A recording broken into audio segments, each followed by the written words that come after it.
Hello friends, today in this video I am going to show you how to fix explorer.exe crashing in Windows 11. So guys, to resolve this problem, just follow some easy steps. Firstly, click on Start.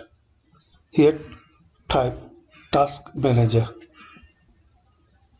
Open Task Manager. Now guys, in this list you have to find out Windows Explorer, this one. So right click on it and click on Restart. So hopefully guys, this simple setting will fix Explorer error. And guys, still you are facing error, so you can try second method.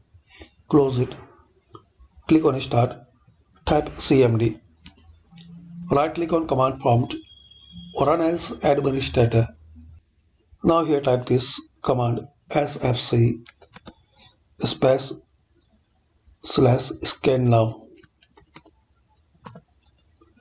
So type this command line and press enter. Guys, it will take a couple of minutes, so complete this scanning. And hopefully guys, once you complete this scan process, Windows Explorer issue will be fixed. Thanks for watching, and please comment this method work for you or not.